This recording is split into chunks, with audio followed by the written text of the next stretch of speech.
સુરત સતાણા વિસ્તારમાં પોલીસ અને યામી કરશો પ્રાઇવેટ લિમિટેડ કંપનીના પ્રતિનિધિઓએ સંયુક્ત કાર્યવાહી કરીને ડુપ્લિકેટ કોસ્મેટિક્સ બનાવવાના ગેરકાયદેસર કારોબારનો પર્દાફાશ કર્યો છે.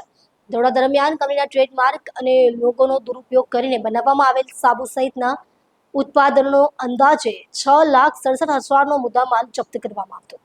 મળતી માહિતી મુજબ યામી ઘર શોપ કંપનીના અધિકૃત પ્રતિનિધિ જયદીપભાઈ સુભાષભાઈ ભટ્ટી અને તેમના સહયોગી સુભાષભાઈ પ્રતાપસિંહ ભૂતોરિયાને ખાનગી તપાસ દરમિયાન બાતમી મળી હતી કે સરથાણા સ્થિત સૂર્યોદય હાઉસ નંબર 21માં કંપનીના નામે ડુપ્લિકેટ કોસ્મેટિક તૈયાર કરવામાં આવી રહ્યા છે. બાતમીના આધારે પોલીસને જાણ કરવામાં આવતા સંયુક્ત દરોડો પાડવામાં આવ્યો હતો. પોલીસે 2 પંચોની હાજરીમાં સ્થળ પર તપાસ હાથ ધરી હતી. દરમિયાન સ્થળ પરથી રાજભાઈ પ્રેમજીભાઈ ઘેવરિયા મળી આવ્યું હતું.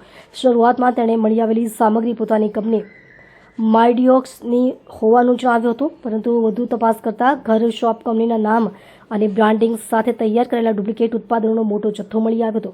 દરોડા દરમિયાન પોલીસે 850 ડુપ્લિકેટ મેજિક બાર સાબુ, 5,370 અન્ય ડુપ્લિકેટ સાબુ, વિવિધ બ્રાન્ડના ખાલી કવર, સેંકડો સ્ટીકરો તેમજ સાબુ બનાવવામાં ઉપયોગી પ્લેટો સહિત કુલ 6,67,500નો મુદ્દામાલ કબજે કર્યો હતો. પ્રાથમિક તપાસમાં સામે આવ્યું છે કે આરોપી દ્વારા ગ્રાહકોને ગેરમાર્ગે દોરી નફો કમાવાના ઈરાદે જાણીતી કંપનીના ટ્રેડમાર્ક અને લોગોનો ગેરકાયદે ઉપયોગ કરીને નકલી માલ તૈયાર કરવામાં આવતો હતો. પોલીસે સમગ્ર મુદ્દામાલનો પંચનામા સાથે કબજો લઈ આરોપી વિરુદ્ધ કાયદેસરની કાર્યવાહી શરૂ કરી છે.